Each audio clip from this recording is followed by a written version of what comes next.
네, 안녕하세요. 축구 생각입니다. 축구 승부패 토토 5회차 분데스리가 7경기 분석 및 선 공유하도록 하겠습니다.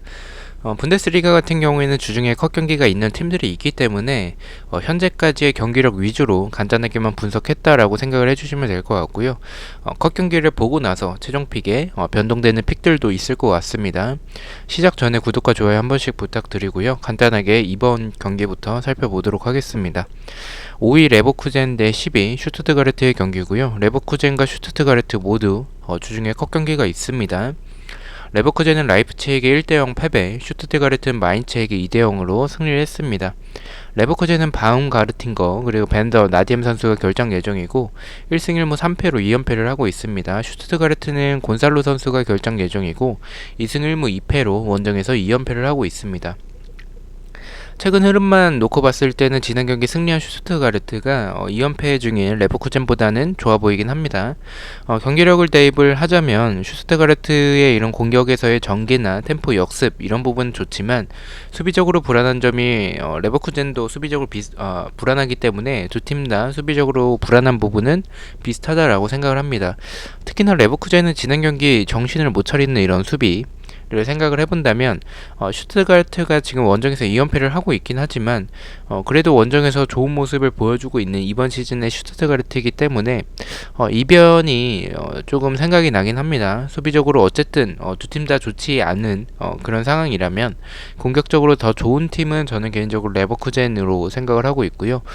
특히나 우측에서의 디아비 선수를 활용한 크로스 공격, 우측에서의 공격들은 지난 라이프전에서도 날카로웠었고 측면이나 이제 크로스 수비에서 좀 불안한 모습을 보여주고 있는 슈투트가르트 상대로 저는 개인적으로 레버쿠젠이 이런 측면에서의 플레이나 뭐 역습을 나아가는 스피드나 이런 공격적인 모습은 괜찮다라고 생각을 해서 연패를 끊고 승리할 가능성이 높다라고 생각을 하고 있습니다. 초안은 레버쿠젠의 단통 승을 바라보고 있습니다. 3번 경기입니다. 9위 프라이부르크 대 6위 도르트문트의 경기고요. 프라이부르크는 볼프스부르크에게 3대0 패배, 도르트문트는 아우크스부르크에게 3대1로 승리를 했습니다. 프라이부르크는 권창훈 선수가 결장 예정이고요. 2승 1무 2패를 하고 있습니다. 도르트문트는 주중에 컷 경기가 있고 비첼, 아자르 그리고 로만 키퍼가 결장 예정입니다. 2승 1무 2패를 하고 있고요. 원정에서 2연패를 하고 있습니다. 프라이부르크는 최근에 좋았던 분위기였었지만 볼프스부르크에게 대패를 했고요. 그래도 이 패배하기 전까지는 최근에 경기력이나 결정력 그리고 침투나 중거리, 뭐 크로스 이런 부분들 전체적으로 좀 공격에서 좋은 모습을 보여줬었던 프라이부르크였었습니다. 하지만 수비적으로는 단단하진 않고 공간에 대한 불안함을 가지고 있습니다. 상대팀인 도르트문트에게 만약에 프라이부르크가 전반전에 실점을 하게 된다면 볼프스부르크와의 경기 때처럼 무너질 가능성이 저는 있다라고 생각을 하고 있고요. 프라이부르크의 최근 경기력이 좀 나쁘지 않고 도르트문트는 좀 불안한 부분이 있습니다. 그리고 일정적으로 불리한 도르트문트여서 이 경기도 약간은 이변의 생각이 좀 들긴 하지만 현재까지의 모습만 놓고 봤을 때는 지난 아우크스부르크와의 도르트문트 경기에서 선제 실점을 하고 나서 역전을 하는 모습을 보고 느꼈습니다. 저는 당분간 도르트문트는 연승을 하지 않을까, 승으로 가져가는 게 좋지 않을까라고 생각을 하고 있습니다. 프라이부르크의 수비가 말씀드렸듯이 단단하지 않고 공간이 많기 때문에 도르트문트가 물론 아자르나 비첼 이런 주요 자원들의 부상이 있긴 하지만 그래도 대체할 수 있는 산초나 로이스나 홀란드나 이런 델라니 선수도 있고요. 그래서 대체할 자원들이 많다라고 생각을 하고 있기 때문에 저는 프라이부르크의 단통 패로 예측을 하도록 하겠습니다. 자, 4번 경기입니다. 17위 마인츠 대 8위 우니온 베를린의 경기고요. 마인츠는 슈투트가르트에게 2대0 패배, 우니온은 글라드바와 1대1로 비겼습니다. 마인츠는 1승 1무 3패를 하고 있고요. 우니온 베를린 같은 경우에 크루즈 선수가 결장 예정입니다. 1승 2무 2패를 하고 있고 원정에서 2연패를 하고 있습니다. 이 경기 마인츠가 순위도 굉장히 낮고 우니온 베를린이 이번 시즌 경기력이 굉장히 좋기 때문에 우니온 쪽으로 투표율이 좀 많이 몰리는 경기가 되지 않을까라고 생각을 하고 있습니다. 경기력만 본다면 마인츠가 수비적으로 어떻게 보면 지금 샬케 다음으로 가장 좋지 않은 그런 수비진을 모습을 보여주고 있기 때문에 우니온 베를린 사이드로 경기력은 생각을 하고 있습니다. 하지만 투표율도 좀 몰릴 경기고 개인적으로 마인츠의 수비는 좋지 않지만 공격은 뭐 콰이손이나 오니시오나 뭐 전체적으로 저는 개인적으로 나쁘지 않다라고 생각을 하고 있습니다. 공격진들의 이런 마인츠의 개인 능력들이나 공간을 노리는 모습들, 크로스 공격은 괜찮았던 장면들이 있었고요.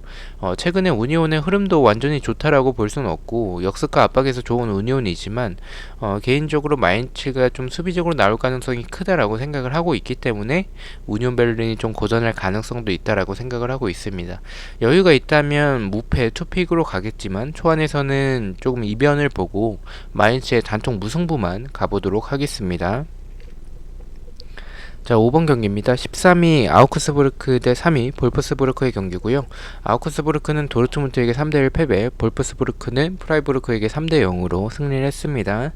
아우크스부르크는 프람베르그 선수가 결장 예정이고 1승 4패로 8경기째 무승부가 없습니다. 볼프스부르크는 주중에 컷경기가 있고요. 3승 2무로 3연승을 하고 있고 원정에서 2연승을 하고 있습니다. 5경기째 패배가 없습니다.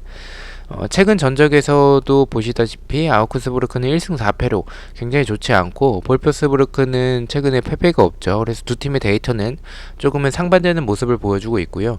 5경기째 패배가 없는 볼프스와 5경기 중에서 1승만 하고 있는 아우크스부르크의 대결입니다. 개인적으로 아우크스부르크가 최근 전적에 비해서 보여주는 경기력은 의외로 나쁘지 않다라고 생각을 하고 있고요.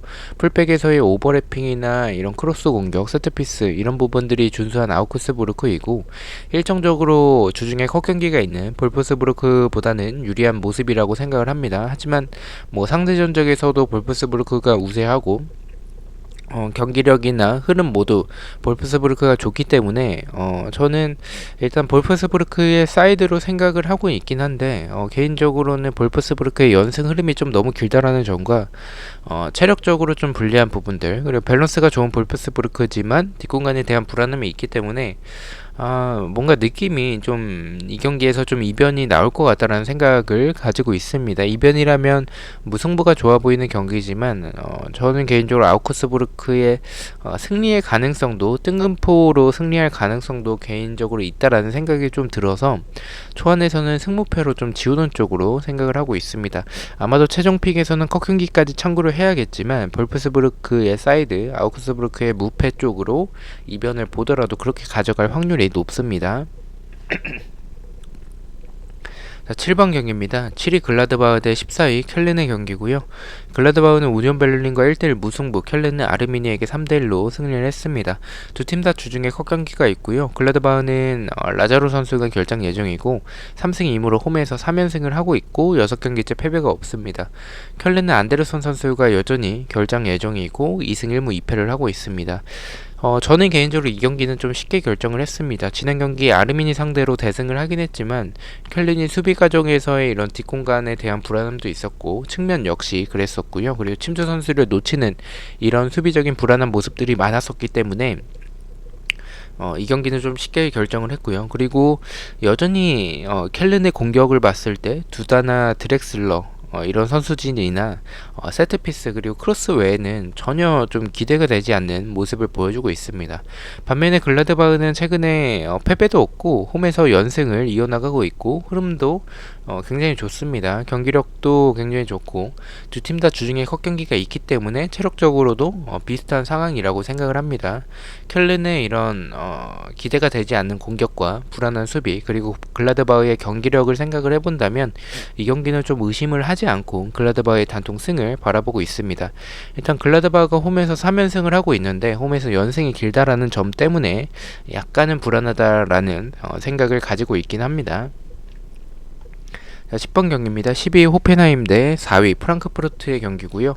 호펜하임은 미넨에게 4대1 패배, 프랑크푸르트는 헤르타 베를린에게 3대1로 승리를 했습니다. 호펜하임은 세세뇽 그리고 케빈 가이거 선수가 결장 예정이고 2승 1무 2패를 하고 있습니다. 프랑크푸르트는 4승 1무로 2연승을 하고 있고 8경기째 패배가 없습니다. 호펜하임 같은 경우 이번 시즌 좀 좋지 않은 모습들이 있습니다. 프랑크푸르트 같은 경우에는 최근에 엄청난 모습을 보여주고 있으면서 4위에 위치를 하고 있습니다.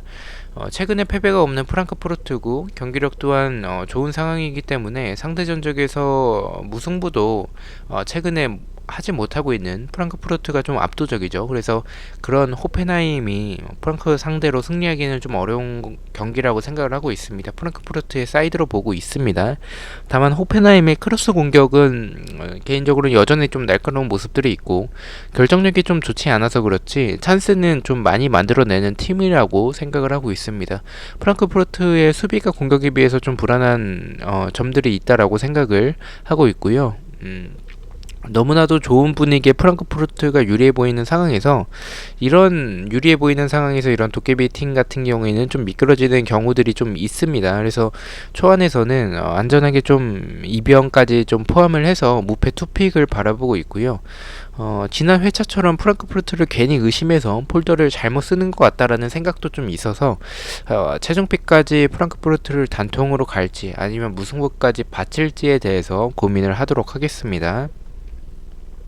자, 마지막 경기입니다. 16위 아르미니 대 11위 브레멘의 경기고요. 아르미니는 켈린에게 3대1 패배, 브레멘은 샬케와 1대1로 비겼습니다. 아르미니는 2승 1무 2패로 2연패를 하고 있고요. 브레멘 같은 경우에는 주중에 컵경기가 있습니다. 그리고 뭐 젤케, 필크루그 그리고 그로스 선수가 결장 예정이고 2승 2무 1패를 하고 있습니다. 개인적으로 이 경기는 좀 이변으로 바라보고 있습니다. 아마도 브레멘이 원정이지만 그래도 정배를 받을 확률이 높은데 결과부터 말씀을 드리면 이변으로 저는 개인적으로 브레멘의 승을 바라보고 있습니다. 이변을 바라보는 이유는 뭐 역습이나 일단 이변을 바라보는 이유는 브레멘이 일단 일정적으로도 주중에 컵경기가 있기 때문에 좀 불안한 부분들이 있고요. 체력적으로 좀 불리한 부분들이 있고 브레멘이 좀 수비적으로 좀 불안한 부분들이 있어서 그 부분을 조금 포함을 했고요. 일단 뭐 현재 상황에서는 브레멘이 역습이나 크로스, 세트피스 이런 부분에서는 브레멘이 더 좋아 보이긴 합니다. 하지만 아르미니의 좌우 측면에서의 속도나 전방에서의 이런 코르도바, 파비안 클로스 그리고 도안 선수가 일본인 선수인데 개인적으로는 좀 약간 쿠보 선수의 다운그레이드 버전 같다라는 생각이 들 정도로 드리블은 좀 굉장히 좋습니다. 어쨌든 좋은 모습을 보여주고 있고 무엇보다 지난 경기에서 후반전에 보여줬던 이 아르미니의 롱킥 전술이 굉장히 좋았습니다. 확실히 아르미니는 만들어가는 모습보다는 차라리 뻥축구를 하는 게 더 효과적이라고 생각을 하는 팀이고요. 후반전에 보여줬었던 아르미니의 이런 롱킥 에서의 이런 전술을 이번 경기에서도 보여준다면 브레멘이 수비적으로 좀 불안한 부분들이 있고 뭐 침투 선수나 측면에 대한 공간들 이런 부분들을 생각을 해본다면 측면에서의 이런 아르미니의 스피드가 좋기 때문에 그리고 이런 침투 같은 경우에는 롱킥 전술에 좀 당할 수도 있다라는 생각을 좀 가지고 있습니다. 그래서 저는 아르미니가 이변을 만들어낼 수 있는 경기다라고 개인적으로 생각을 하고 있고요.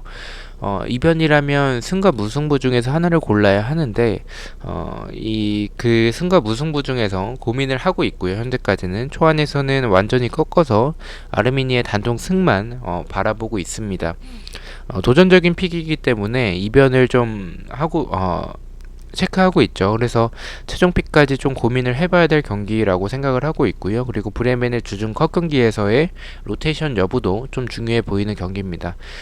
자, 이렇게 분데스리가 7경기 분석을 마쳤고요. 저는 내일 라리가 7경기 분석 및 초안픽 영상으로 다시 찾아뵙도록 하겠습니다. 시청해주셔서 너무나도 감사드리고요. 구독과 좋아요 너무나도 감사합니다. 감사합니다.